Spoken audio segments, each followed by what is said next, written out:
Good morning and afternoon, everyone, and welcome to the National Housing Resource Center's Leaders in Housing Counseling webinar. Today is April 28th, 2022. Sorry about that.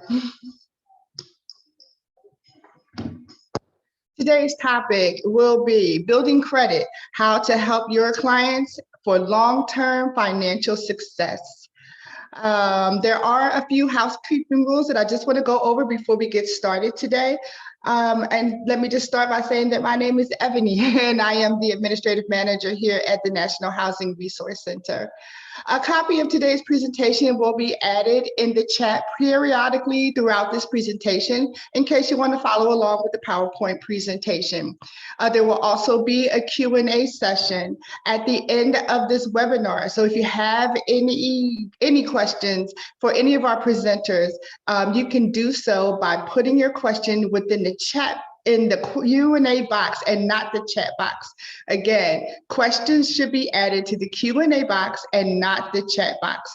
Speaking of the chat box, we would love to hear or see where you're watching from. Please put in the chat box the organization that you belong to and what state you are watching from. Also, any links for this webinar today will be added to the chat box. So if you want to have access to any of the links that any of our presenters are talking about today, you can access them by going to the chat box and clicking on that link or copying and pasting. A copy of today's webinar will also be sent out within 24 hours of this webinar. So thank you so much. I'm going to turn this portion of the webinar over to Bruce Dorpalin, and he will take it over from here. There you go, Bruce. Excellent. Thank you so much, Ebony. Really appreciate it. Glad everybody's jumping on the call. Looks like we're going to have a great turnout. So let's just walk through the agenda really quickly to get ourselves oriented. We've got a new staff member on staff. We're very excited to introduce you to. And then we're going to get our congressional updates from Christy. A lot is going on in the kind of problematic world of Congress, and your help is badly needed if you haven't jumped in already. So please follow her closely. I'm going to talk a little bit about a meeting we've got this afternoon with the Consumer Financial Protection Bureau, the CFPB. It's been a while in the making, but it's a meeting of the housing counseling community and the CFPB to really raise a lot of issues that many of you are working on in the field, and you all have informed us about. So we'll really try to get them to be a little bit more aggressive in some of the things that you're most concerned about. And then Ellie will provide some housing counseling updates. The bulk of the meeting will be around building credit and how to help your clients. This is not meant to be a basic tutorial on credit counseling. This is meant to be, or credit analysis is meant to be kind of really add to what your experience is to really help us help you with kind of what the sort of the best tools are and information you need to know about the latest developments in credit so that you can serve your clients in the best way. And I mean, the exciting thing is we've got a really good panel. So Chi-Chi Wu is with the National Consumer Law Center. She's a national figure on credit policy. You may well have seen her on the news over the years. She's quite a frequent public voice and a great advocate on credit issues. Sam Holman from Credit Advisors will talk about what they're doing in the field. And Melinda Opperman from credit.org will be with us to talk about what they think you should know on the credit field. There'll be plenty of time for questions at the end. We expect the call to take an hour and a half, so please try to plan accordingly. And we're going to try to get the presentations all completed in the first hour so that there's a half an hour for Q&A. Pop them into the Q&A box. And don't do the chat the way I sometimes do, because it really does need to go to the Q&A because it's much easier for our staff to be able to manage it. So that's the summary of the meeting. So let's dive in. And so the first one is good news. We're growing as an organization, and I want to turn this over to Ellie to do a quick introduction to Eric, who's joining our staff. Thanks, Bruce, and hi, everybody. We are really excited to introduce Eric Moore, our new outreach coordinator. This is a new position for us, and Eric joins us from an organization in Milwaukee where he has been helping with systems and programs and outreach for folks who are living with a disability and independent living. So Eric, if you want to come on camera and say a few words, that would be really great.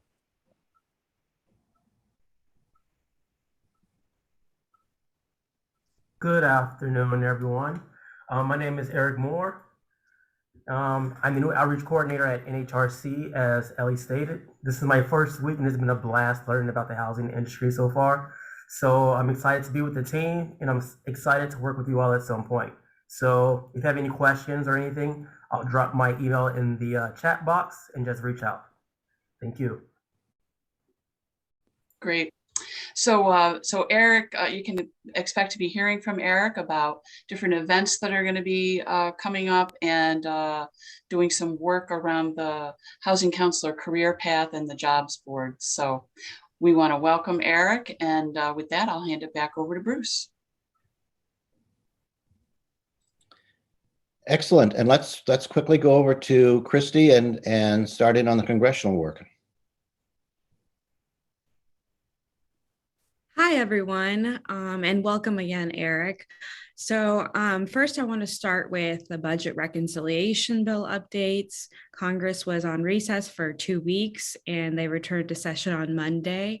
So we are hoping to hear more about budget reconciliation discussions in the upcoming weeks. So far, we've heard that the White House has reached out to Senator Manchin about his proposed framework as a starting point for those conversations.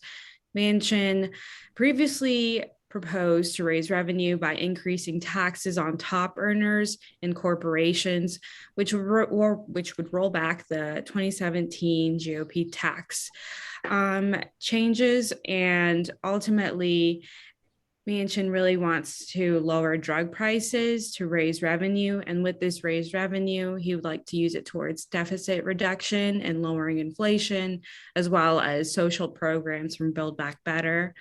However, recently, Manchin has scaled back on his interest for this framework, so they haven't made progress in getting him to support a specific framework. So now Manchin is saying that he is interested in pursuing a bipartisan bill in support of climate change. He met with 16 senators on Monday. 8 of them were Democrats and 8 of them were Republicans to discuss energy production and climate change mitigation. But this proposal seems like a long shot due to the limited time of the legislative session. And overall, since he only has 8 Republicans in this conversation, this isn't enough to be passed through Senate. He needs at least 10 Republicans. So Senator Manchin was even telling his colleagues, if I can find something bipartisan, then we don't need reconciliation, according to a Bloomberg report. So as a result, Senator Manchin is creating some fear and concern among Democrats who do want to pass a budget reconciliation bill, especially before November, because they could potentially lose control of one of the chambers given the midterm elections. So with his interest to pass a bipartisan climate change bill and the limited time that Congress has, advocates are concerned that the bipartisan climate change bill could one up the budget reconciliation bill in the legislative agenda. And if Democrats want to wrap up the budget reconciliation process before August recess, they need to do so by Memorial Day or 4th of July so that they have time to turn that agreement into text. So luckily, Chairman Brown has said that he would prioritize housing in any budget reconciliation bill, and also the Congressional Progressive Caucus recently highlighted the need for housing in any budget reconciliation bill to the White House.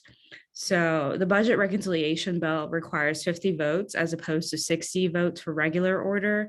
And this is the clearest path forward for robust housing investments due to the votes being less of a requirement. So we don't want housing to be taken out of any budget reconciliation conversations, because that would mean that we need a separate bill, and to reach the 60 votes, it's unlikely to happen.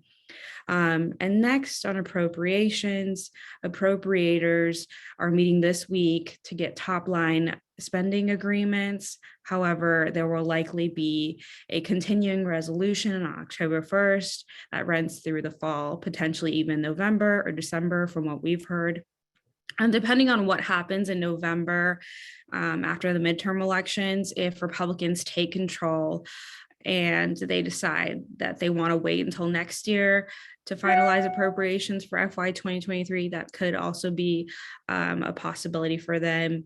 And so for appropriations earlier this week, we finished circulating a Dear Colleague letter through the House, through Dan Kildee's office. We circulated a letter in favor of $100 million towards housing counseling assistance, and it received the support of 115 legislative offices. So that was a record high for us, and we're really excited about that. So now we're circulating the same type of funding level through the Senate side with Senator Bob Menendez's office. So we're hoping to get support from different Senate offices. And we've also submitted programmatic requests with different offices to ensure that they include the $100 million towards housing counseling assistance in their request to appropriators. So that would really show that there is broad support for this funding level at the congressional level. And so last but not least, I do want to mention that we have a sign-on letter. And so far, we still need signers from Oklahoma, Rhode Island, Vermont, Idaho, Missouri, Nevada, and Wyoming.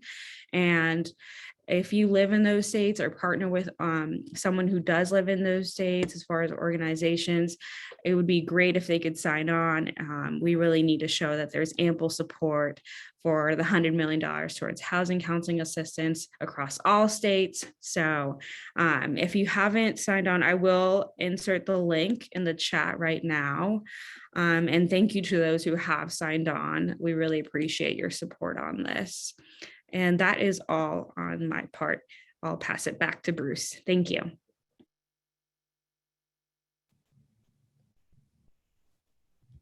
Excellent. So really helpful. And the sign-on letter is a major tool that we use, that Christy will be using to approach offices and to approach House and Senate offices to when we lobby for $100 billion. Obviously, we're at 57.5 million this year, flat funded, and we really need to move forward. And we are finding support here, so this is an important tool. So we really use your organizational support on it. So with that, I'm going to mention one other activity we're involved with. That is that we have a meeting with the Consumer Financial Protection Bureau, the CFPB, this afternoon with 25 or more housing counseling groups.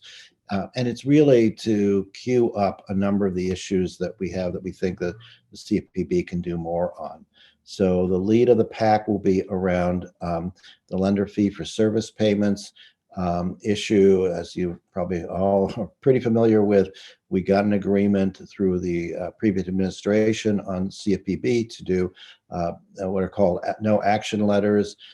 We've only had 2 banks embrace that, and not very many people like the no action letter concept. We'd rather have a standard principle that can be used to evaluate our fee for service payments by lenders. Lenders have been reluctant to do it because they're worried about running foul with RESPA rules and with the CFPB. And we've gotten a very good arrangement with HUD to use the old HUD rules on this, and that's what the no action letter was based on.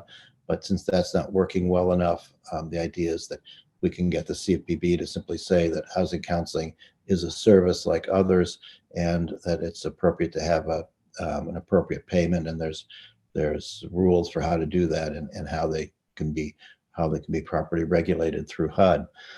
So we'll kind of cue that up again. We know there are discussions going on right now about this, and we need to let them hear why it's important that we really, and really the big issue here is that we need to figure out new funding streams or reestablish funding streams for housing counseling on that basis. But there'll be plenty of issues around servicing, things that you all have told us about, and that Ellie's been reporting on some. We'll bring those up. We'll also spend some time on language access, and we're beginning to hear the same kind of problems that we saw during the foreclosure crisis now on in the forbearance and moving to resolution world that we are in now. And we think that there's very practical solutions to all this, and really try to get the CFPB to embrace more of them.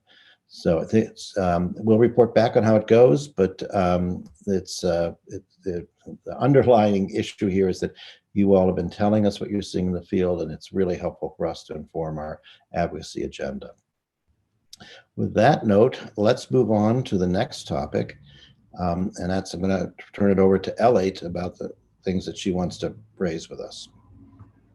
Thanks, Bruce. Hi again, everybody. So I always like to highlight our job board. Make sure that if you have a housing counseling job available, that you post it here. It can be an actual certified housing counselor position. It can be an intake coordinator. It can be some kind of administrative support, any kind of position that is within your housing counseling program. You're certainly welcome to post it here. And we also encourage you to let your friends and let your family know that people can post their resumes here as well if they're interested in becoming a housing counselor, entering the housing counseling world. I just wanted to do a few really quick homeowner assistance fund updates. I think that some links will be posted based on some of the things that I'm talking about here, but you can access the homeowner assistance fund plans that have been approved by going to the National Council of State Housing Agency website. And I think that that'll end up in the chat that you can to link to. And when you look at those plans, you can see exactly what the state has listed as their plan. And then also you can read any comments or questions that Treasury has had about the plan that was submitted, and then how the state has responded to it. The other thing that is now listed on the National Council of State Housing Agency website is promising practices. And again, this is another link that hopefully will end up in the chat for people to click into. And this is a place where Treasury is highlighting state level practices that are kind of like best practices and things that maybe other states want to look at. So if you're aware of some promising practices in your state, please email me about it, and I will then get it to the next level so that hopefully Treasury hears about promising practices that you are seeing that maybe they haven't heard about yet. And then finally, there is an email listserv that is all about the HAF program and what's going on. It's the HAF State Advocates. If you'd like to be added to that listserv and be part of the conversation, again, just email me and I will get you added to this list. And those are my updates for today. So with that, I will hand it back to Bruce to get us started with the meat of our presentation today.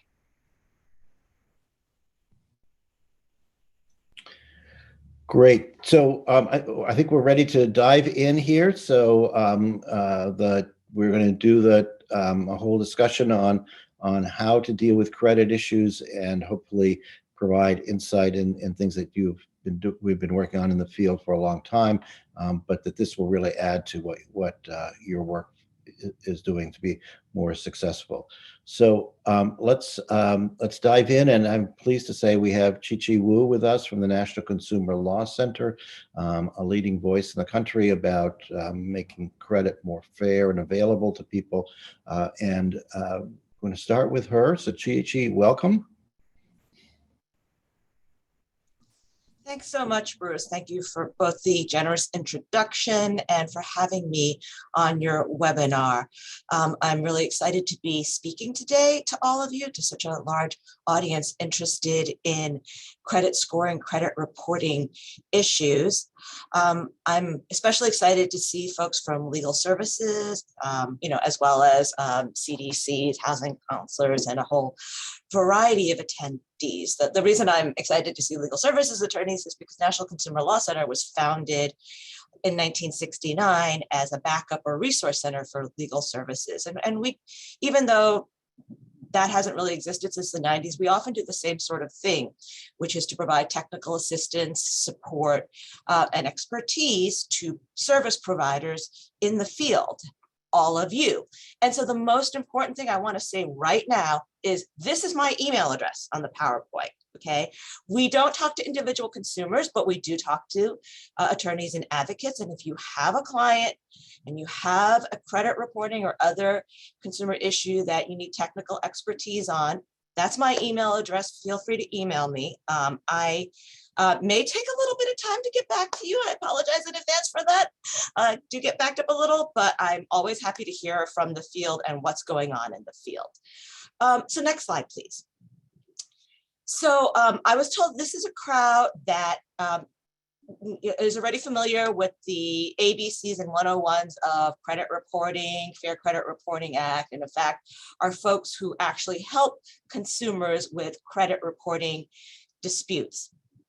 And so to focus maybe something on a little bit on the advanced level, one of the things I wanted to talk about is sort of barriers or problems that you may have encountered in helping consumers try to get an inaccuracy or error off their credit report. You may have had the experience where, you've worked with a consumer. They've said, this is not my debt. I don't know what this debt collection item's for, or, oh God, they mixed me up with my brother again on our credit reports, or, this thing is 20 years old. Why is it still on my credit report, given the 7-year time limit? And you've help them write up a letter, get documentation, maybe even, told them take it to the post office, get certified mail, and it still stays on. And you've done this several times. You're like, why is this happening? So I'm going to talk a little bit about the why it's happening, try to provide a little bit of advice on addressing this, and then I think the other speakers will provide some advice too. So, under the Fair Credit Reporting Act, credit bureaus like Equifax, Experian, and TransUnion, as well as tenant screeners and background check agencies, they are all supposed to conduct a reasonable investigation when a consumer sends a dispute saying something's inaccurate in their credit report. Reasonable investigation, that's the legal standard. But the reality is that oftentimes what you're facing is a very automated and kind of Kafka-esque dispute system. So what will happen is a consumer will send a dispute, maybe that's something they've worked on for hours, a letter, some documentation, send it off to the credit bureaus. The credit bureaus will take will use an offshore vendor, take that dispute, turn it into a 2 or 3 digit code. That code, they'll use 4 or 5 of the same codes 70–80% of the time. The codes are like not mine, or claims never paid late. And they'll just send it to the creditor or debt collector, the information furnisher that provided the information. And then whatever the information furnisher responds, they will accept it. It's like a judge that always rules for the defendant. They will always accept it. So now the furnisher is supposed to conduct a reasonable investigation. And some might, and some might not, but some might not. Some might conduct very pro forma investigations, like, okay, we're going to look at, whether our internal files and the credit reporting information, the name matches, the address matches, the social security number matches.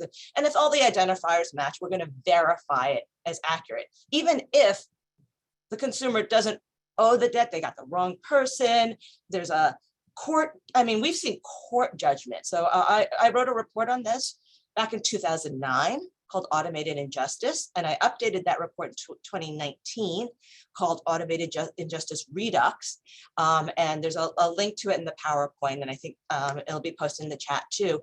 It's just discussing all the different kinds of errors that people haven't been able to get off their credit reports because of this automated system.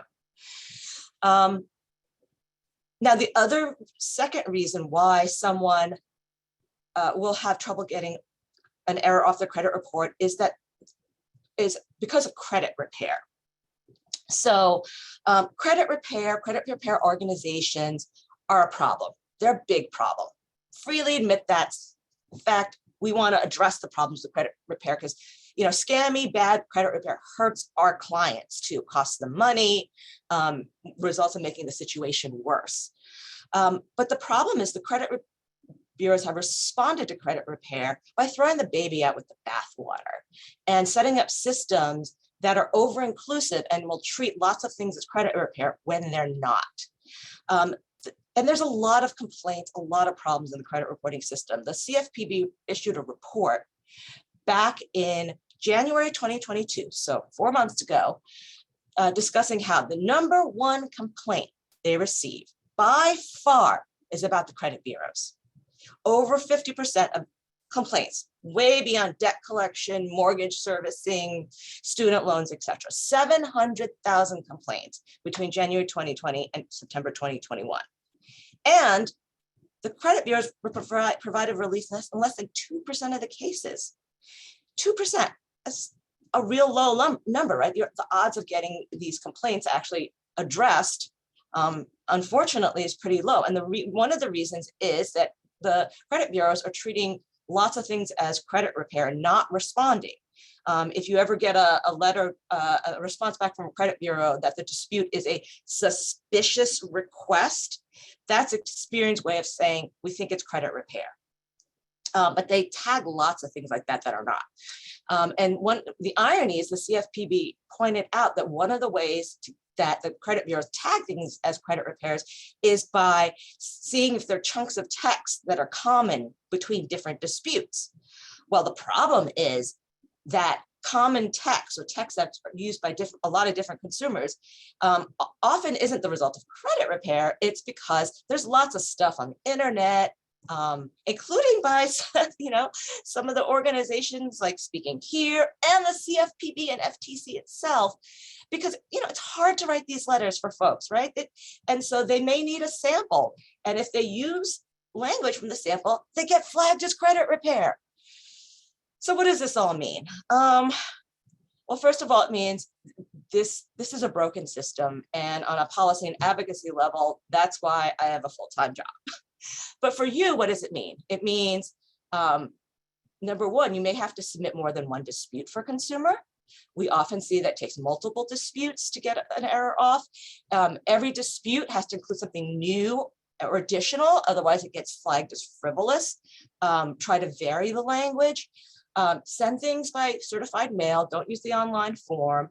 And we have some advice about sending credit reporting disputes, which I didn't put the link here. I'm going to post it in the chat after I'm done. And I think the other speakers also have some advice. Persistence, and ultimately sometimes consumers might need to consult an attorney. Sometimes that's what it really takes to get an error off their credit reports. So next slide, please. So the other thing I was asked to talk about was rent reporting. Because the other big issue facing some of your clients isn't that they've got bad things on their credit reports, it's that they don't have anything on their credit report. And this disproportionately affects Black and brown consumers, what's called credit invisibility. After the summer 2022 and George Floyd and the Black Lives Matter protests, there's been a lot of attention devoted to trying to address the fact that Black and brown consumers are often more credit invisible, and when they do have a credit score as a group, it's lower, and it's lower because of things like the racial wealth gap and legacies of discrimination. And one of the things that's been touted a lot to address racial disparities is rent reporting. And there's an intuitive appeal to this, right? This is a bill that gets paid every month and yet doesn't get reported to the credit bureaus. And, why that seems really unfair. And we know that Black and brown consumers are disproportionately renters. So, it can help. And we've seen some pilot projects that it helps. And it helps those who have been able to pay on time every month and haven't had any issues with their landlords or any rent withholding. And so we've been supportive of programs with two very important conditions. One, it's got to be voluntary or opt-in or consumer permissioned. And two, it should be positive only information, because the flip side of rent reporting is it can be extremely harmful. It can be extremely harmful if it's done wrong, if it's mandatory on the part of renters, and if negative information is gets added to their credit report. We know that in the pandemic, at one point, 10 million households were behind in their rent. If they had been subject to mandatory rent reporting with negative information, that stuff would have shown up, those bad items would have shown up on their credit report. And more importantly, it doesn't just hurt the credit score and make it harder for them to move to home ownership. It'll literally block them from getting housing. I got an email from an attorney in Alabama, a private attorney who was volunteering at a homeless shelter. And he said, out of 10 clients he was helping pro bono, 6 of them were homeless because of rent reporting, because they had negative items about rent payments on their credit reports, including just a simple 30-day late. These people had enough money and an otherwise decent credit score, but they were in a homeless shelter because of rent reporting. And we are seeing more and more landlords, especially large corporate landlords, the private equity ones that are causing so many problems. They're turning to rent reporting. And it's scary for the most vulnerable. I mean, the principle here should be do no harm. We can't do, we really should not advocate for things that, may lead to some families being homeless so that other families can possibly get a fatter file so they can get a mortgage.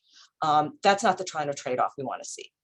The other issue with rent reporting is it does feed more information to the credit bureau oligopoly. I mean, you may have heard during the Equifax data breach, hey, this is an industry, there's only 3 players. And of the 3 players, consumers have no choice. We're the product, the commodity, not the customer. And, rent reporting gives them more and more data. So what we really want to see is data that's outside of the credit bureau system, that's a true alternative to the credit bureaus. And you can kind of see this in how Fannie Mae versus Freddie Mac have been piloting rent reporting. Fannie Mae has been doing it by looking at cash flow transaction data, looking at the consumer's bank account, which the consumer has to opt in or permission to give access. So it's under the consumer's control. And they look at positive only, so it can't hurt the consumer. But that if Fannie Mae does see a pattern of consistent rent payment, then it may help the consumer. On the other hand, Freddie Mac, what they're doing is encouraging the multifamily building borrowers to report their tenants, but it's not permissioned or it's not opt-in. There are some controls. The consumers automatically unenrolled if they miss a rent payment, and it's supposed to be positive only. So it's not terrible, but we prefer to see the way Fannie Mae is doing it. And then finally, rent reporting or any sort of alternative data, it's based on financial payments. There's still going to be racial disparities. I mean, let's not fool ourselves. There's a lot of disparities, a lot of different financial indicators with Black and brown communities because of historical legacies of discrimination and how they've led to the racial wealth gap, or because of even current day practices like disparities or targeting in the criminal justice system, which obviously have an impact on household balance sheets. And so I wrote a piece on it, no silver bullet, and the link is in the chat. So next slide, please. The third thing I wanted to talk quickly about was change. I was asked to talk about changes with respect to the reporting of medical debt. This is a huge issue. If you look at credit reports and you look at the stuff that comes from debt collectors, 58% of that is from medical debt, 58%. So this is a huge amount. And the credit bureaus have made some positive changes that will eliminate supposedly nearly 70% of medical debt. That's going to be great. And you've probably heard about it. They're going to remove paid medical debt. They're going to wait 1 year before reporting medical debt. So that gives the consumer some breathing room to like deal with insurance and appeals and figure out what bill is what and why they owe it. And starting in May 2023, the credit bureaus will not be reporting medical debt over $500. And so those three changes will eliminate nearly 70% of medical debt, which is great. It's going to really help consumers. But there's still going to be some issues. First of all, the 30% of medical debt remaining, as you can imagine, the folks who are going to be saddled with that are folks who are low, moderate income because they can't afford to pay those amounts off. They're going to be sicker because who gets the big bills, right? Folks who either have a catastrophic medical event or chronic illness, and who can't afford to pay those bills, and who are uninsured or underinsured. Now, so how do you help those folks? I mean, that means you have to deal with the medical debt itself. I could spend an hour talking about just that, but we'll have to save that for a different time. Other issues you might be able to help consumers with, if you do see medical debt that's incorrectly included. I mean, we're telling everyone, pull your credit report fall of this year to see if there's any paid medical debt on there, and then next year to see if medical debt under $500 is being reported. If that is being reported, dispute, try to get that off. And then the other issue that we're trying to deal with on a policy level is how is settled medical debt going to be treated? Because as you know, medical debt is something that doesn't actually have a very firm price tag. Different players pay different amounts. And often what will happen is a provider or debt collector will say, oh, just pay half of it, or, we'll give you a discount if you pay right away. How will those medical debts be reported as paid or as settled, and will those be removed? So those are some of the things that we see we're going to be dealing with in the future. So that's my presentation. And again, happy to answer questions at the end of this. And also you have my email address. Thanks.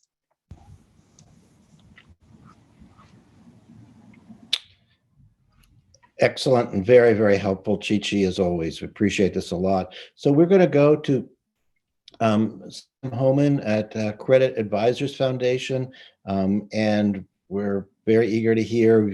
This is a practitioner in the field who her organization is really doing a lot of the day-to-day work on solving these kind of credit issues. Sam? Thanks. First off, I want to thank Ellie and Bruce. Your advocacy for our industry is amazing, and bringing us all together for these calls is always so informative. And Ebony, thank you for watching the listserv, because it was your idea to do this sort of a discussion, because you saw a lot of questions on this. So I'm thrilled to be sandwiched between Chi-Chi and Melinda, because you've got some real heavy hitters here. What I'd like to do, again, my name is Sam Homan, and I am CEO of Credit Advisors Foundation. We do offer a lot of services, which is, this will help you to understand my background, where I'm coming at this from. So we do housing counseling, budget counseling, credit counseling, but we also like to get our hands dirty and actually handle the money, which is a daunting exercise, but through that, we're able to offer debt management plans, as well as Social Security representative payee services.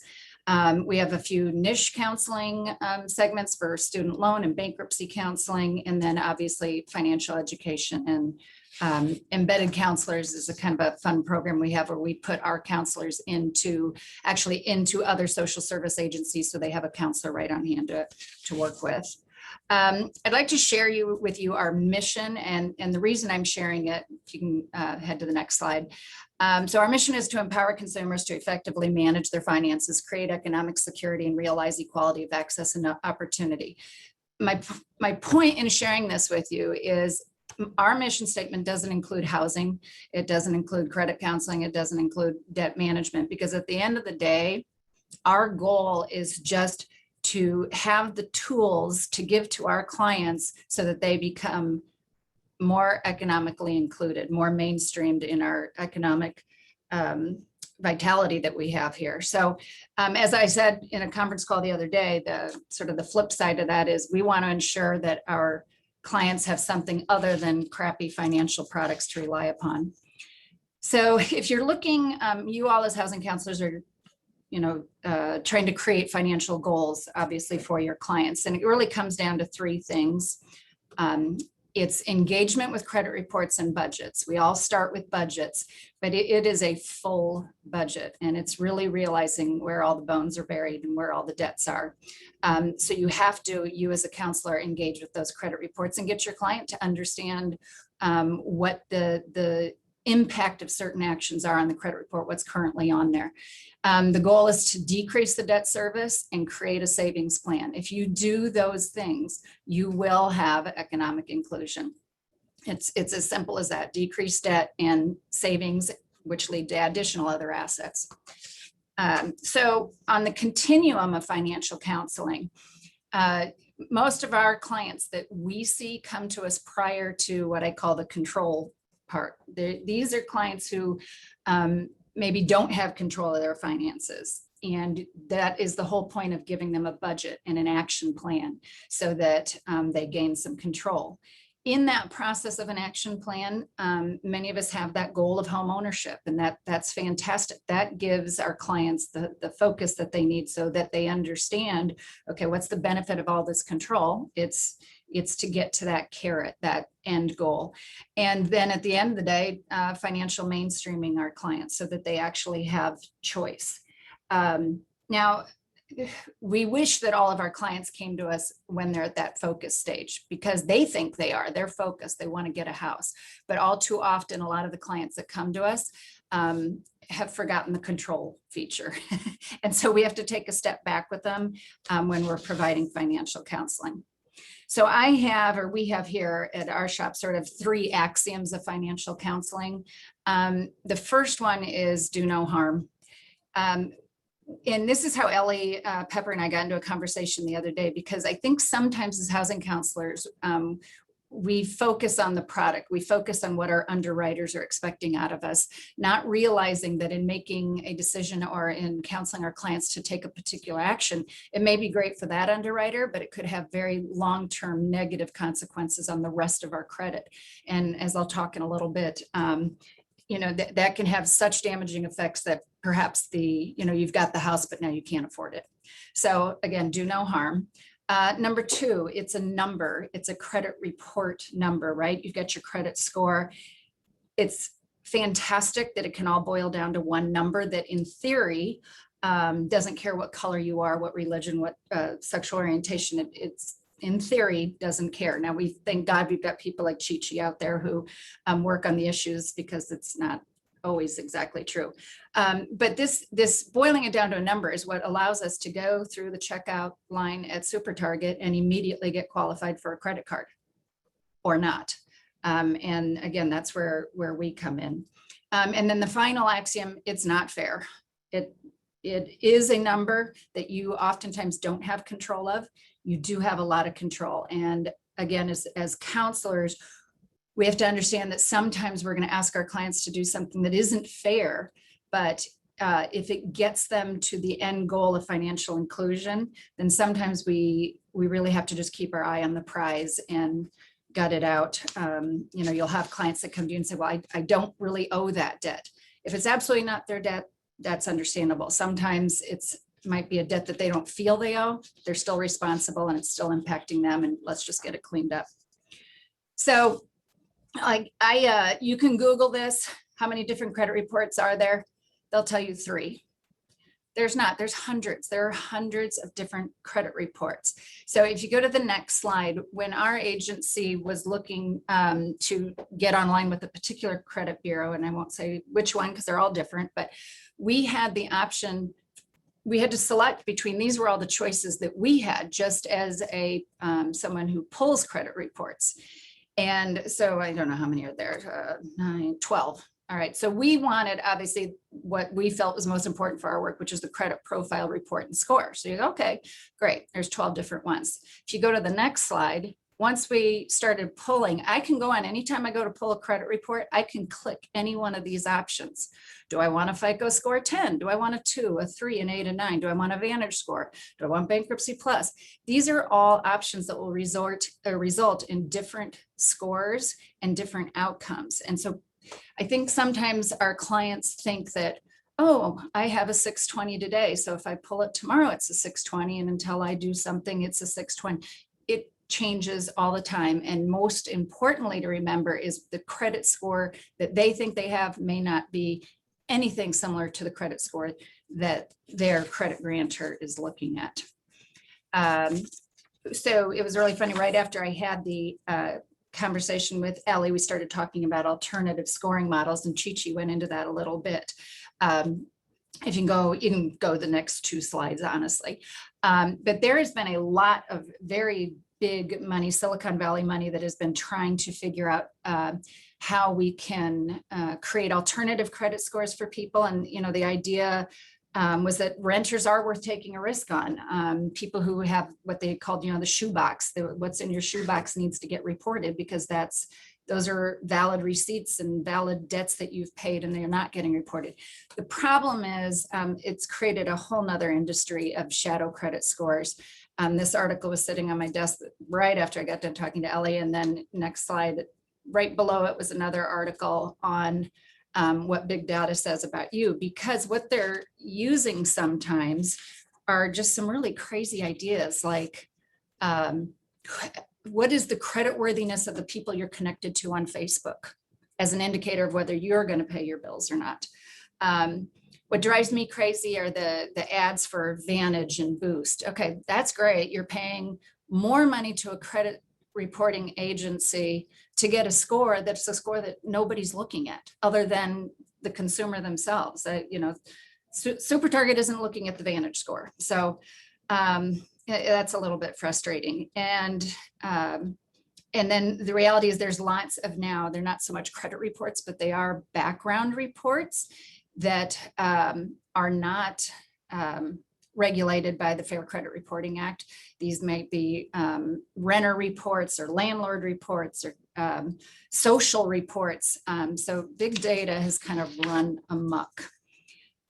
I think if we can just boil all that back down, we know if we have a good solid FICO score that life is not necessarily easy, obviously, but that will lead to credit inclusion. So if we stay focused on that and let the advocates do their work.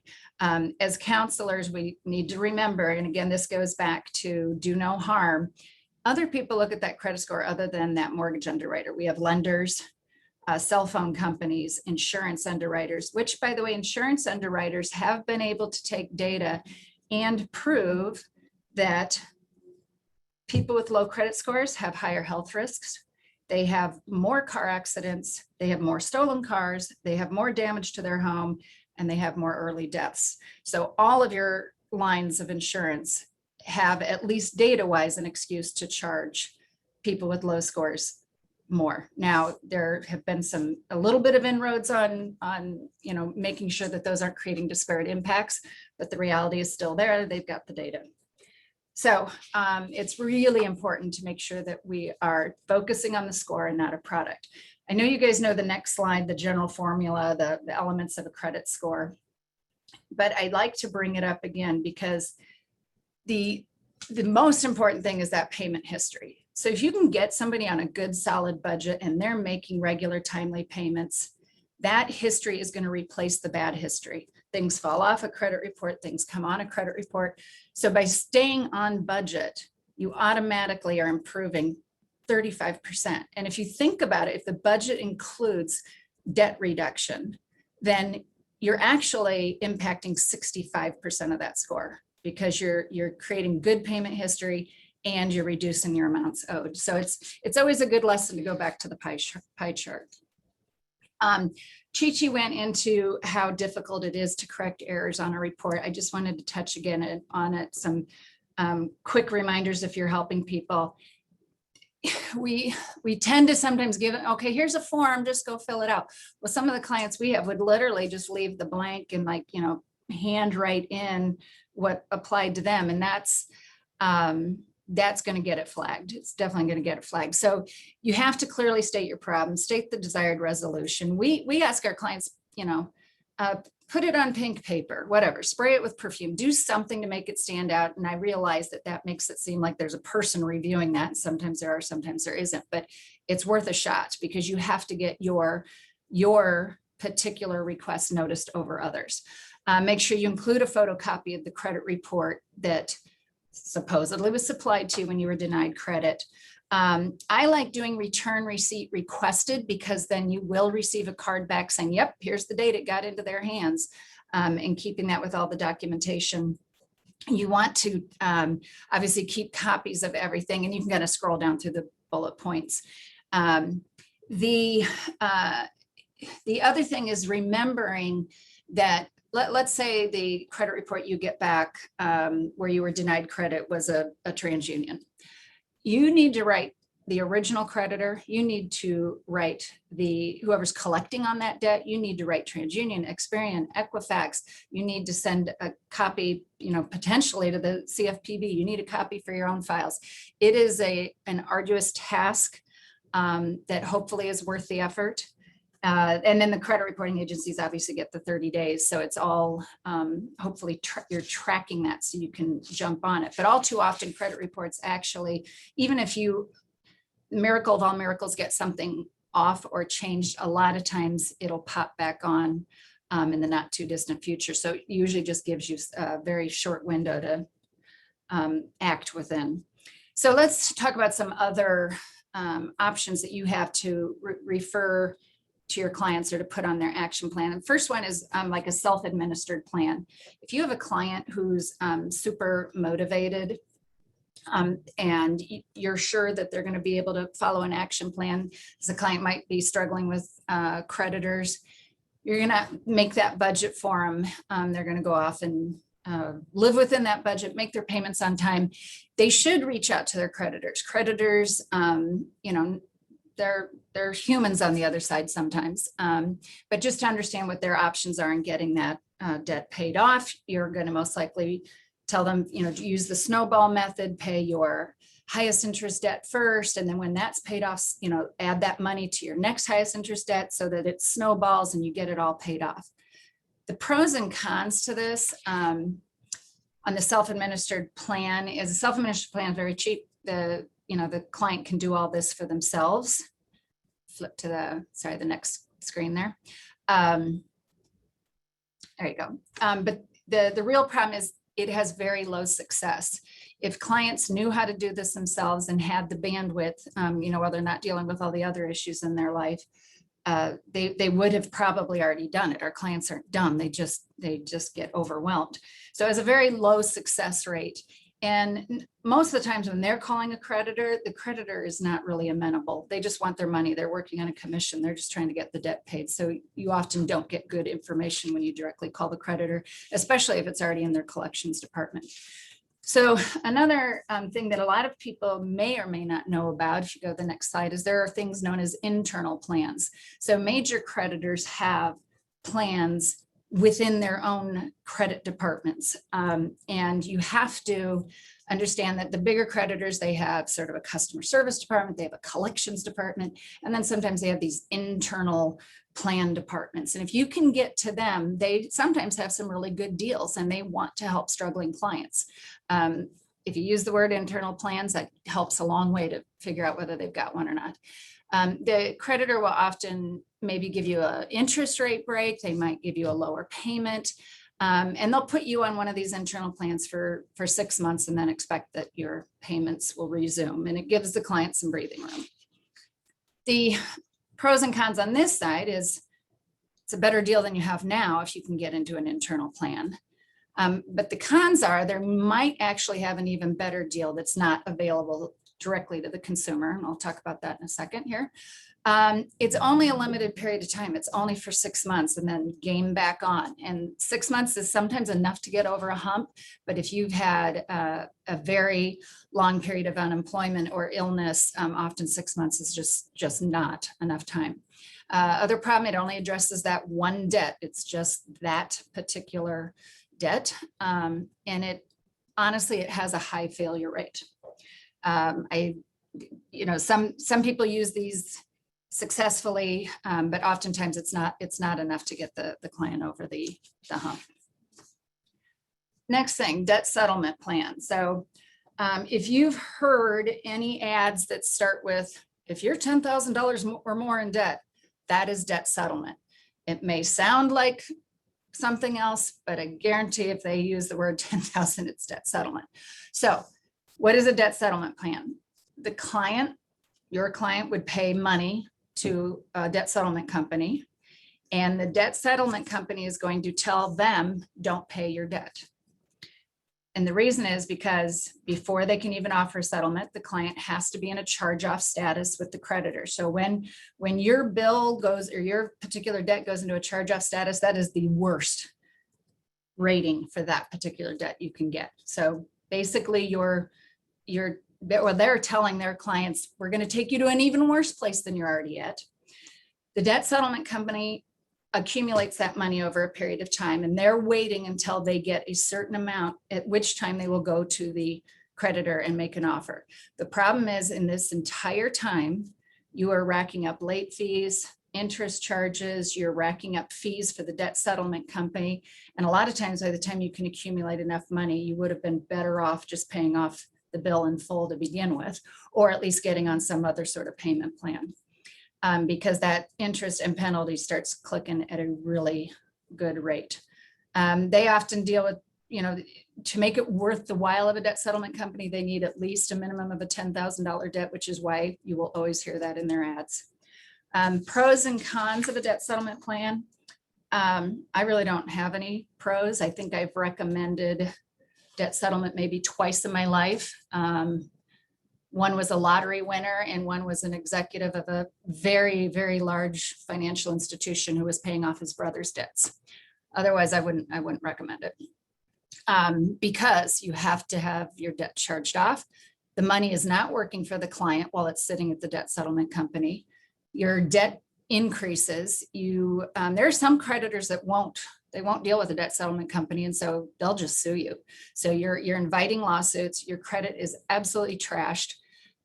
Your debt may end up it will for sure on your credit report end up in a settled status, but I think Melinda's going to talk a little bit about this. That remainder that you settled on, that can become phantom debt. And then you're left with a tax liability. If what they forgive is $600 or more, they're required to send you a 1099. Yay! And you actually have to pay taxes on that forgiven amount. So debt settlement is not, in my opinion, a good option. Final option for that I'm going to review real quick is a debt management plan. We do these. I think a number of you on this call probably do them. So I'm going to, oh yeah, I just got a message, wrap up. Okay, so in any case, this is based on what a client can afford. The creditors are on board with this. The creditors agree to this. They're going to grant you lower interest rates and lower payments. The debt range can be $2,000 to $100,000. These plans last 36 to 60 months. That's run by state law, but that's actually in the works of getting changed. And if you go to the pro con, next slide, and then I'm all done. Again, you're working with your creditors. The cons are, and I'll just say that there is a fee, but they're sliding scale fees because we're all nonprofit. They're going to charge you what you can afford. A lot of times it's nothing if you can't afford it. You're going to save far more in the end. And but another con is your accounts are closed. But I don't know, I look at that as a positive because if my account's closed, I can't continue to spend on that card. So I'll just leave you with make referrals. We know how to make referrals, but honestly, I would not refer to debt settlement or credit repair. And then to find trusted credit counselors, go to the FCA or NFCC. That's it. Thank you, Sam. Terrific. We're going to jump right on next to Melinda Opperman from credit.org. Actually, I just mentioned that Melinda has just joined the advisory board for NHRC, so glad to have her on there. But again, an institution, excuse me, an institution that has a long history of doing great work on credit issues. Melinda? Thanks, Bruce. And I wanted to give a warm welcome to Eric Moore. We're so glad to have you part of the team, Eric. So I'll get started now. Advance to next screen, please. The CROA, the Credit Repair Organizations Act. I wanted to talk about that a little bit. It was there because there were so many bad actors offering predatory services to the consumers that all of us are working with. And this Federal Trade Commission law was put in place to regulate these credit repair clinics that were doing horrific things to the consumers that we all are passionate to serve. So often at credit.org, we end up hearing from consumers after they've been victimized by these type of services. And what these services were doing is they were advising consumers to change their credit identities. It was called file segregation metamorphosis. And what these bad credit repair clinics were doing is they were advising consumers to get an employer ID number, which is the same amount of digits as a social security number, and use that instead of their social security number, and then somehow kind of modify their name, maybe use a middle name for a first name. It's highly fraudulent, and many consumers were damaged by this. Many times the consumer, because these things are sophisticated, they didn't even realize what they were involved in and how wrong and unethical it was. The other thing was the credit repair clinics were charging for services in advance of doing any type of correction services. Again, the consumer would have paid, $1,000, $1,500. Sometimes there was a reoccurring, almost like a membership, month after month they were paying. Those monies they could have put towards a secured credit card and reestablish their credit without even having paid these bad credit repair clinics. And then the other thing is they would entice consumers to make false representations or misleading, untrue statements about the information that's on the credit report, whether to the credit reporting agencies or to the creditor or collection company. So next slide, please. So we're glad that that was there to help regulate this industry of credit improvement and get rid of the predators, but there's still bad practices out there. Also, there's errors that are still out there. This study that is from the Public Interest Research Group, Mistakes Do Happen. It's an older study, but the circumstances are still the same. Lots of errors are still continuing on credit reports. This study found that about 1 in 4 credit reports had a significant enough error to actually cause a consumer to be denied credit, a loan, apartment, home loan, job, etc. So I put the web link there for perg.org. There's lots of studies there. Chi-Chi talked about the medical debt. They even have some information there about the medical debt also, and the favorable things that are going to be occurring around that, because medical debt, of course, with a furnisher, you weren't applying to have a medical debt type thing. It's a collection that's damaging the consumer. Next slide, please. I wanted to make sure that I touched on something that we're seeing on the front lines of working with consumers a lot, and it's called zombie debt. Zombie debt is the name that the Federal Trade Commission gave this debt. It's old bad debt, wakes up like a monster, a zombie, hence the name. Credit.org, we call them junk debt buyers. And what ends up happening is the consumer receives a phone call, a letter, and they are indicating that they owe some debt. It's a debt that's typically from a long time ago. The model, the business model here is the junk debt buyers buy this old bad debt. Let's just use an analogy of $1,000. They buy it, for cents on the dollar. So they may buy it for 50 cents on the dollar of the $1,000. And so, the for $50, they bought $1,000 debt. And then they put it on the consumer's credit report, because most consumers are going to reestablish and resurface to the credit financial mainstream after having a hardship.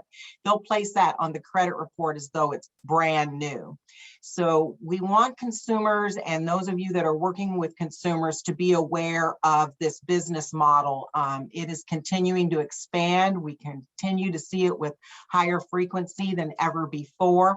We're advising consumers, if they are receiving a phone call, a letter about anything like this, do not even admit they owe the debt. We're not asking them to be dishonest in any way, but just plead the fifth. Get the information first. Just like grandma says, don't talk to strangers on the phone. Someone calls you about this debt, and it often will be a phone call, because when they are resurfacing in credit financial mainstream, there'll be inquiries on the credit report from past credit applications, whether it's to get new credit or apartment.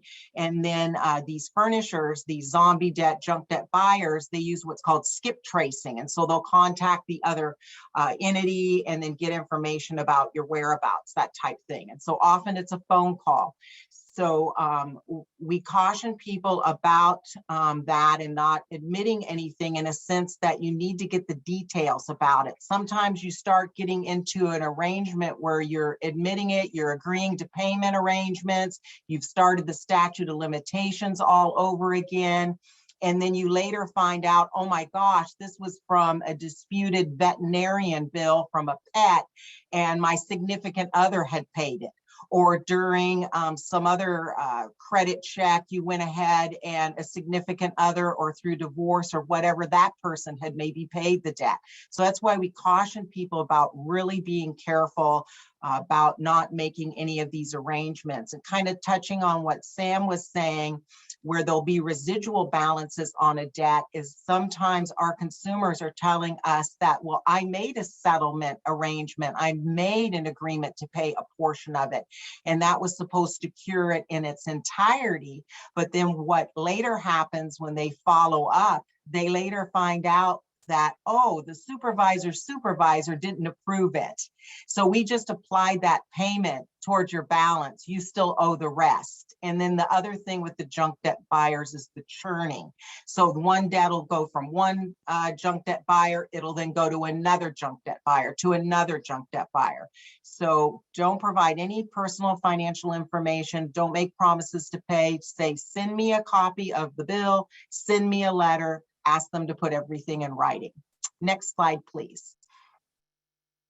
So this is our consumer guide to good credit. It's over 120 pages. Our organization is committed to financial capabilities and financial literacy, financial empowerment, and advocacy. And we developed this book to counteract all the bad actors that were out there doing the bad things for consumers. And this consumer guide to good credit has all sorts of resources in there. It's got sample dispute letters. It's got how you can write up an agreement with a collection agency or an original creditor to settle a debt yourself.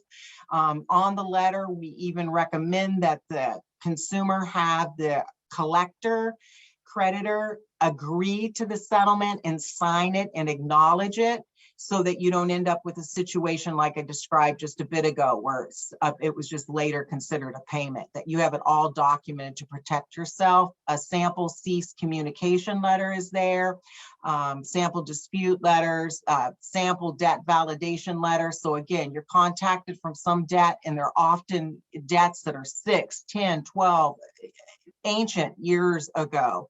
And that as a validation letter provides you the step-by-step instructions of asking the collector to validate that debt is indeed yours in the documentation. Sometimes they don't even have records to even prove that it was even your debt. And again, with divorces and significant other relationships, sometimes this was something you were joint or co-applicant on, and you just need to really protect yourself. The link is there for downloading that guide. Next slide, please. We wanted to talk just a little bit here about the increasing credit scores and fixing credit scores, so to speak. The whole FICO thing is all about assessing risk. FICO, Fair Isaac Corporation, is looking at what's the likelihood that you're going to be 90 days or more delinquent in the next 2 years. So that's the whole model that they have there. And so one of the things that we've really found in working with business professionals like yourself is realizing, you know what? The credit score has no memory, in a sense that if you're working with someone who says, well, my credit score was bad, 2 months ago because I had information on my credit report from being a victim of identity theft, is the score going to remember that? No. And so kind of touching on what Sam was saying with about the credit history, you can have a long, ugly past credit history. You've got to really turn over new performance. And so that's one of the things that we wanted to just be sure and share with you, is the importance of having your client get back on the credit horse, so to speak. While they're resolving and rebuilding or disputing old, obsolete, or inaccurate information on the credit report, they need to get back on that credit horse.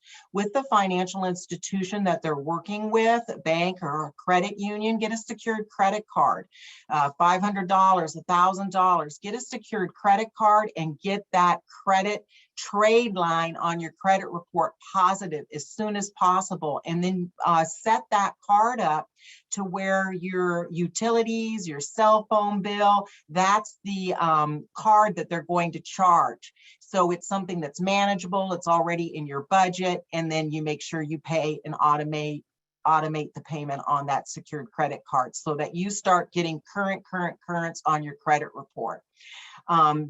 FICO takes points away for the bad and it gives you back points for the good. So that's why we want, when we start working with a client, let's start building good credit as soon as possible. And that's one of the things that we do.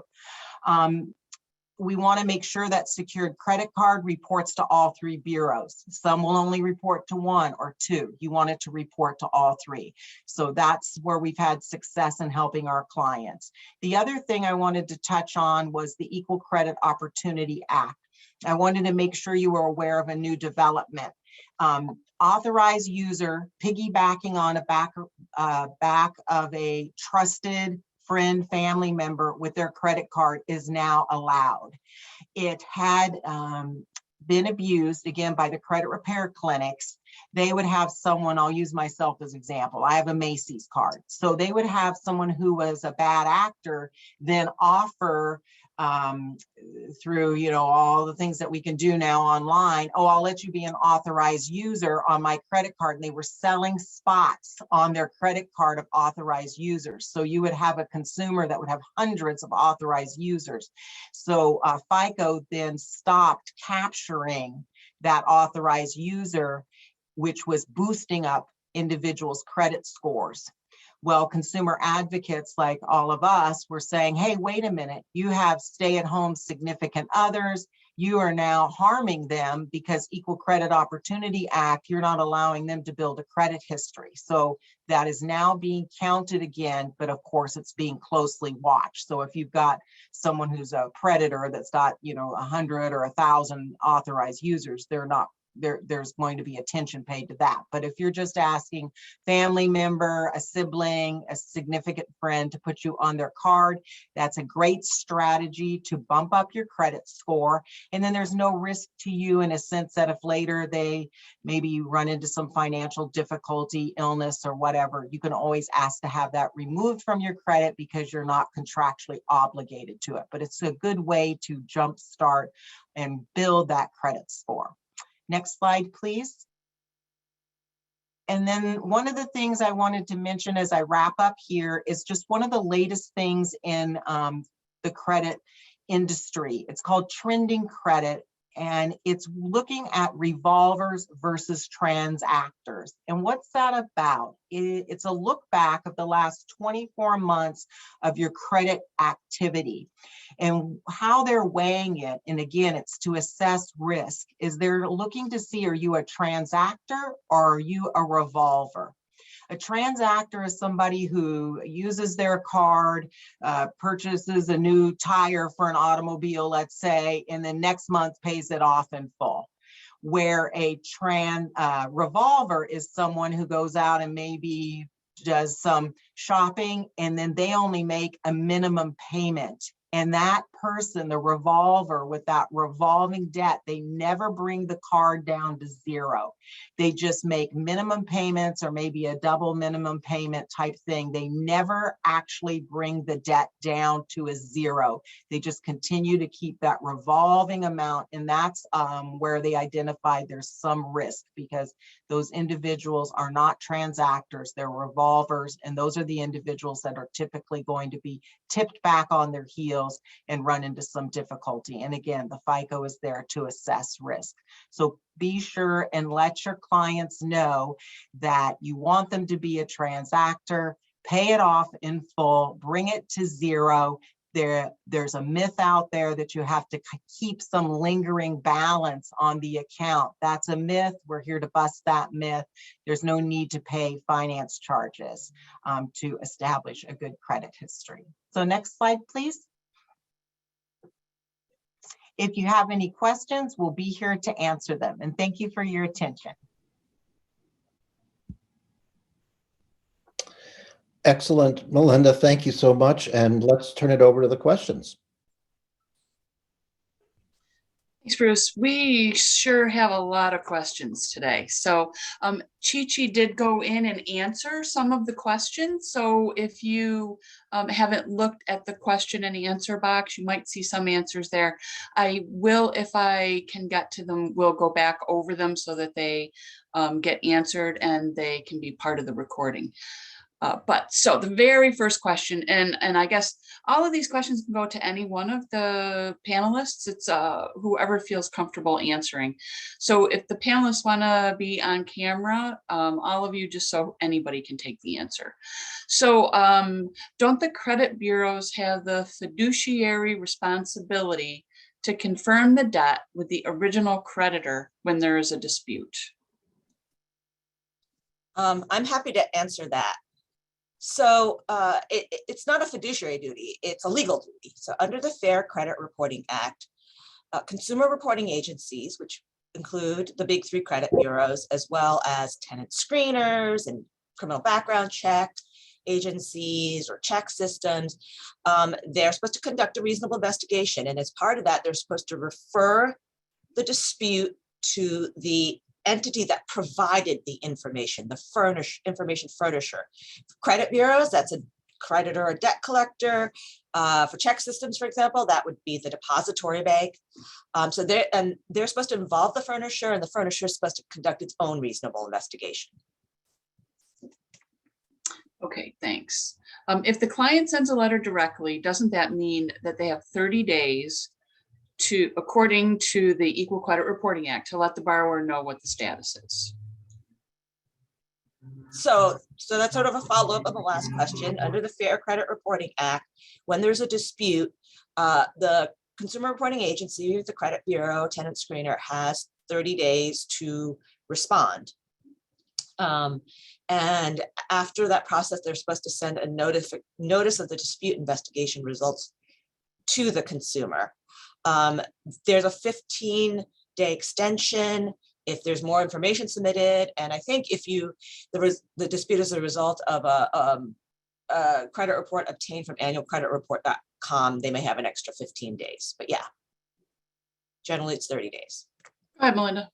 And just to piggyback on that, so yes, there's Fair Credit Reporting Act, there's Fair Debt Collection Practices Act, and there's Equal Credit Opportunity Act. And so Chi-Chi being the attorney, it's all about Fair Credit Reporting Act for the dispute thing, the 30 days in the follow-up time. Because I believe the question came in as an Equal Credit Opportunity Act. So it would be under the Fair Credit Reporting Act. Yeah. Yeah. Okay, right now I see Experian providing self-reporting on clients' credit reports in the past year. Will Equifax or TransUnion join the self-reporting, and does it really help the consumer's credit score? So I'm going to assume that's a question about Experian Boost, the self-reporting. If it's not, might be a different answer. So Experian has been heavily advertising Experian Boost, which allows Experian to access your bank account and pick up certain types of payments, like your Netflix subscription and your utility or cell phone payment. And that's supposed to help or boost your credit score. And does it work? I've heard mixed results. Like some people, it helps increase their score by, 13 points, which could be a significant amount if you're at a threshold of a cutoff, right? Most credit, they do tiers or buckets. And if you get to move from one to another, if you're like a 613 and you move to 627, you've moved a whole credit tier. That could be significant. However, I've also heard that not many lenders actually have to choose to use the boosted score, and not many lenders actually choose to use that boosted score. And the other thing is there's probably some fine print about marketing and using that data for marketing, which is probably why Experian spent so much money on it. Advertising. Super Bowl ads cost a lot of money. I came down pretty hard on Vantage and the boost, and to Chi-Chi's point, it really depends upon what the creditor is looking at, and are they looking at that score? I think the one really positive thing, though, that comes out of the boost and the Vantage score goes back to that very first financial lesson I hope you're all instilling in your clients, and that is engagement with your credit score. So if that gets my client to be excited about their credit score and actually look at it and be motivated and say, oh my gosh, if I can get it that good, what else can I do? If it does that purpose, I'm all for it. That's an amazing outcome. Okay, good point. Before we get too far along, I just want to say I'm getting a lot of thank you and great presentation and wonderful information and so on. So I just wanted to let the three of you know everybody's really appreciative. Okay, why is it better to dispute by mail than online? I can take a crack at that too. We recommend disputing by mail because it creates a paper trail. If you dispute online, it's harder to create a record that you actually did dispute and what was in your dispute. And especially if it ends up, brass tacks, you got to go to court. You want that paper trail. The other thing is, remember I talked about that automated process where, you have an offshore vendor look at the dispute and turn it into a code. When you dispute online, you don't even have that. Like it goes straight into that automated system. You've picked the code for the credit bureaus and it's limiting.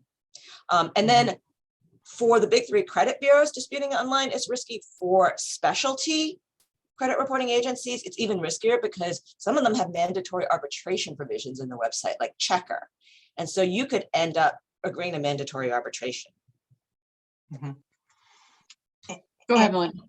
And on that, with our clients, that paper trail that Chi-Chi mentioned can be so important because some of our clients have, hit roadblocks with access to an apartment, things like that. And this creates, when they write what we call their LOX, their letter of explanation, they can show documentation how they have been disputing this, how they have been proactive, they have taken control of their credit. There is an error and this is what they're doing. And so that can be really powerful. Okay. So somebody just pointed out I think one of you talked about debt that is more than 2 years old, and just saying that, they see the benefit of actually helping people dispute things that are on their credit report and disagree with not following up to make sure that it's not their debt. I'm not sure what exactly that's referring to, but I think if I remember correctly, what was being discussed is that if you're looking to get qualified for a mortgage, focus on what's been going on in the last 2 years. Am I right? Is that, or somebody just go ahead and correct me. That might have been related to, because I think that question came in while I was speaking potentially. Yeah, by all means, try to remove errors from your credit report. And I think at times the credit reporting companies have been so bad that 87% of credit reports had an error on them, but not all errors impact your score. So again, kind of, you can argue the errors all day long. You might just be spinning your wheels a little bit. And if it's flat out wrong, absolutely. My point was, you have to, in the client's head, the fact that they don't think they owe it doesn't mean it's an error. And you really have to dig into, is it an error, or do they just feel they don't owe it? And if you know that answer, then you'll take the right course. Yeah, and then the 2 years, if it was from a remark I had said, was the emphasis by the credit reporting agencies. They put the most weight on the last 2 years' activity. So if you have lates within the last 2 years, that's going to impact you more than lates from 6 or 7 years ago. So the weighting. And one of the things also is about the importance of revolving credit. FICO puts so much emphasis on revolving credit, and that's why we really encourage our clients that are rebuilding or establishing credit, get that secured credit card, because this is assuming they can't get an unsecured one because they're a credit invisible. The whole thing with revolving credit, why that's so important to the FICO model, is because you have to remember that you use the card. You got to remember, did you get the bill, whether it's email or it's snail mail? You got to remember, did you budget the money? Did you pay it? Did you pay it on time? So that's why there's so much emphasis on that revolving credit. And so that's why we really want people to jumpstart it. And we encourage the secured credit card. And we did that because we had so many clients that were paying these credit repair clinics. And we're like, take that money and get a secured card. So just Could I to just jump in on one? Go ahead, Bruce. Okay, I'm going to ask a different question. So Chi-Chi, why don't you go first? Okay. Just to quickly to make clear. So what Melinda says is absolutely right about the weight or emphasis that the score places on recency. So yeah, a more recent item will have a lot more impact. But the rule under the Fair Credit Reporting Act is negative stuff is supposed to come off after 7 years. And that 7 years is from the initial delinquency. So if a debt gets sold and sold and sold and sold, that 7 years is supposed to start from the same date, the first time the consumer was late. And if you start seeing that clock gets, reset, that is a violation of the Fair Credit Reporting Act. So yes, somebody said 7 years plus 180 days. So it's 180 days from the first missed payment, depending on the type of account. It gets a little complicated there, but basically, yes, 7.5 years. If it's a 15-year-old debt, just because it got sold last week to the latest debt buyer doesn't make it legal on the credit report. And then the other thing about credit cards or revolving debt, and another reason they're so important is not just because of the nature of them, but because there's a factor in the credit score called credit utilization, where it looks at the balance versus the credit limit. And the lower the balance versus the credit limit, the better the score. That is really relying heavily on credit cards. And so one of the things about credit invisibility and mortgages is sometimes I'm like, start with the credit card first. Just start with the credit card. You don't need to go straight into credit invisibility and mortgages. So before you ask your question, Bruce, so I just want to say, it looks like we're probably going to go past 2:30, and I know that Melinda, we are going to lose her at 2:30. So I just want to say thank you to Melinda now, because I think she's going to have to drop before we're done with questions. So go ahead, Bruce. So I'm going to add to what Chi-Chi just said. So in Sam's chart of how the credit score of the credit, how they look, how they do the credit score, the first thing is timely payment. That's the most valuable. So paying on time is always the best thing you can do. The second one was defined as amount owed, but it was this credit capacity thing, as I understand it. And that's typically about 30% of the score. And that means exactly what Chi-Chi just described, which is that if you have, that you really always want to be less than 30% of the total amount potentially that you could borrow on a card in what would be the revolving amount or the continuous amount after each month. Obviously, the ideal is to pay off the whole thing, but if you can't, and where this is counterintuitive is that for people who know how to manage their credit, it's in their financial interest to increase the credit limit on their cards. That will improve your credit score if it keeps you into that 30% range. Obviously, it doesn't help if you use the capacity. The idea is that you want to have tons of unused capacity on your cards, and that's very good for your score. It's the second highest ranking way of evaluating the credit. And correct me if I'm wrong with the experts here, but this is my understanding.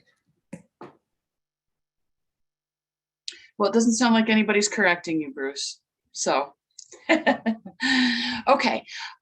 This is around adding a user, I guess. Can a good credit person add an authorized user who has bad credit? And is the authorized user's credit pulled?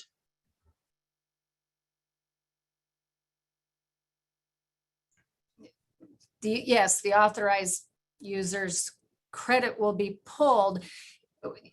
This is where you can run into the I think, problems with sort of the transfer of problems. I always caution people about just adding somebody in an effort to try to do a good deed and help them out. It will not instantly boost them, and it could drag you down. Okay. Although All right. I would add that the hit from a poll is what, 5-10 points, and it's pretty temporary. Mm-hmm.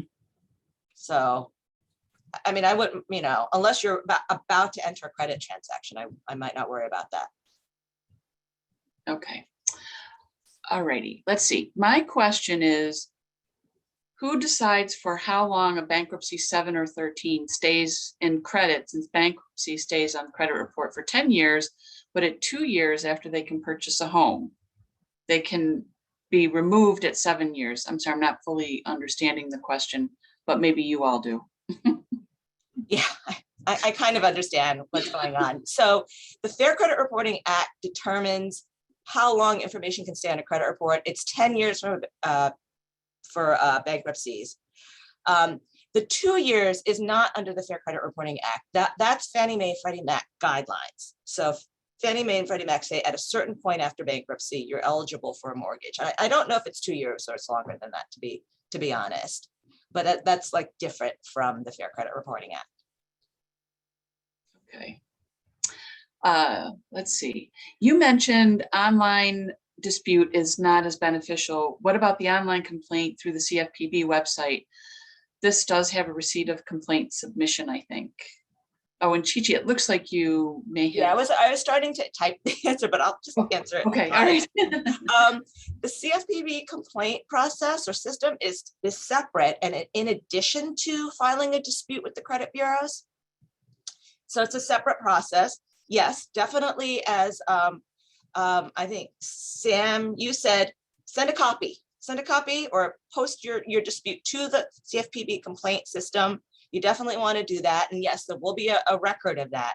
But it's different. And it's actually got slightly different legal requirements, which is something the CFPB talked about in its report from January 2022. It said, the credit bureau is actually obligated to respond to disputes from credit repair through the CFPB complaint system. Okay. All right, let's see. I have a client that has a car repo that is still with the original bank that was the lender. The car was sold 3 years ago. They have the sales receipt, but the lender is still adding fees and reporting to the credit report every month. Is this legal? And how do I check? If it was sold for less than the note, then there's still a debt. And it is reportable under, all the other given rules of the limits under the Fair Credit Reporting Act, maybe the statute of limitation rules, there's sometimes clients get confused, and we were talking about this yesterday in our pre-panel. There's the rules for the credit reporting agency themselves and their sort of operating rules. There's statute of limitation rules, there's legal rules, there's all these different layers. And to the point of the previous question, in terms of how long is that bankruptcy going to stay on there? As I explained yesterday, if you're trying to go get military clearance, they know about your bankruptcy. It could have been 30 years ago and they know about it, because there are all these other types of reports that are not necessarily guided by the Fair Debt Collection Practices Act. And so sometimes that information is forever findable. I would actually sort of clarify that. The reason they can find it after 30 years is bankruptcy is a public record. So they can go to the bankruptcy court directly and find it. But these other types of databases are often covered by the Fair Credit Reporting Act and the rules under them. So tenant screening is definitely covered by the Fair Credit Reporting Act. Criminal background checks are. Now, criminal convictions can be reported indefinitely. That's an exception to the 7-year rule. So that's why you might see things that are longer on a criminal background check. Okay, for someone that doesn't have any credit history, being an authorized user on someone else's credit card will improve and establish a credit score for that authorized user. Is that correct? So somebody with a thin file, does it help to? Yeah, that's I believe that's what Melinda is saying. It gets complicated because the FICO and the credit bureaus know about piggy banking, buying an authorized user status on somebody's credit card, which is something the credit repair organizations were doing.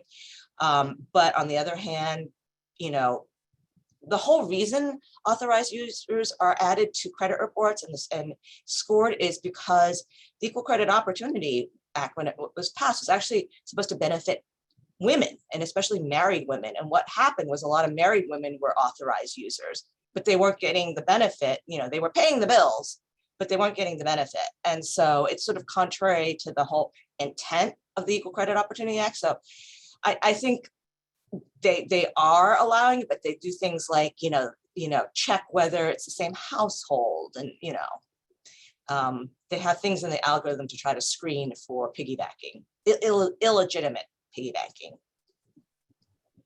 Okay. So I'm going to go to a couple of the questions that you already wrote answers to, Chi-Chi, just so that we get them into the recording.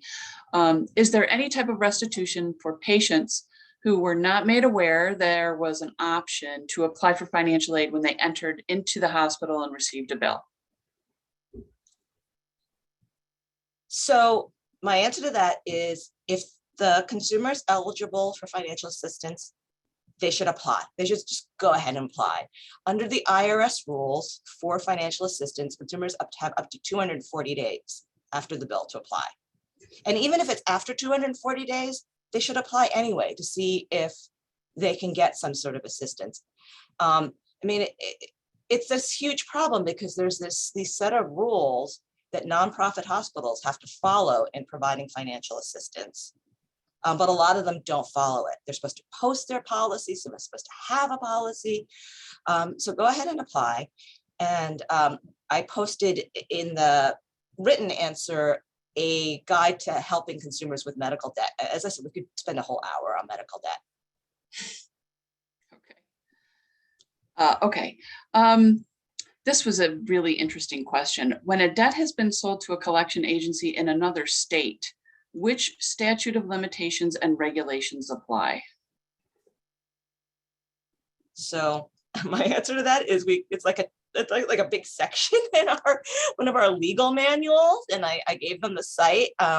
And we have a series of legal manuals, a little pitch here on various consumer law topics. They're written for attorneys. They are under a paywall, but if you email me, I am happy to arrange for trial access for anyone who's with a nonprofit, if you want to check it out. Okay, and this is a good one to kind of get into the recording. I thought insurance companies legally could not use credit as a factor in determining cost. Our homebuyer workshop partner has said it's illegal now. Go So, ahead, Cheech, with your answer. unfortunately, under the Fair Credit Reporting Act, insurance companies are allowed to use credit information. Insurance is what's considered a permissible purpose. Now, other laws may prohibit the use of credit information. Now, and also insurance companies use a specialized type of credit score. It's an insurance credit score. It's based on your credit report, but it's different than the FICO score or the Vantage score. Other laws might prohibit or hinder the use of insurance credit scores. I mean, there's a whole debate whether the Fair Housing Act might be implicated for homeowners insurance. Auto insurance, several states prohibit the use of credit information, including my home state of Massachusetts.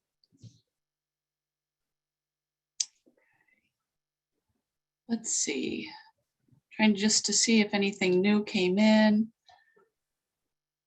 This is about the adding an authorized user. This is about taking off an authorized user. What happens when the authorized user are removed from the account? Will the score go down? It probably depends on the authorized user's credit profile. I mean, if they end up being able to establish credit and get a whole bunch more accounts, it might not make a huge difference. If they're thin file, yeah, then they don't have a lot of accounts, then the removal of an account probably will impact their score and cause a drop. Okay. Unless the account went bad. I mean, this is what I wrote in response to another question. There is a risk of being an authorized user. If the primary account holder defaults, that also shows up on your credit report, impacts your score. Okay, so I'll make this the final question. How do you remove a car repossession from a credit report?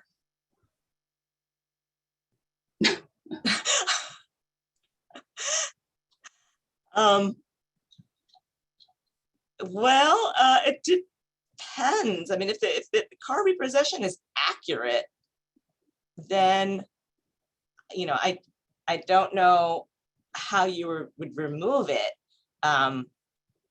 You know, it'll drop off after 7 years. If it's inaccurate, you dispute. I see somebody said pay it off. However, that's, I mean, if you're talking the main trade line for the auto loan, it's the historical information keeps showing up. It's not as if you pay it off and the account, or what we call a trade line, disappears. It'll just show that it's paid. And that's also true for debt collection items. Very important. Debt collection items, if you pay them, they showed as a paid collection. They do not get removed. All right, and with that, I'm gonna turn it back over to Bruce to wrap us up for today. Big thanks, everybody. Very, very helpful. We'll do this we'll have a recording and others can jump in on it as well. So just a quick reminder to join NHRC if you haven't already. We've had a really great time in terms of renewals this year. I will say that we are having a little bit of an accountability thing. So there are a few organizations out there that haven't renewed over the past 2 years. And we are sending out notes saying that we are going to suspend you from the discounts that you get from our various programs. The most important one probably for most groups is the credit report fee, and it'll come to an end. So we've sent out I think now 2 notices, and we'll do one more, and then I think we're going to pull the plug on a few organizations. So just trying to get everybody back in line, and appreciate that we got several notes. So we've heard from some saying, oh my goodness, I had no idea it was that far behind. So anyways, please take care of that. We really depend on the membership as part of what allows us to do the advocacy work, especially that we do. You can see the membership benefits that are involved there. But this is it for the call. Thank you so much, everybody, for participating. Really glad that people really stayed on for the entire call. And if you have questions about your membership, please reach out to Ebony. Her email is on the bottom of this slide. Thanks, everybody, for a great session, and we'll talk with you soon.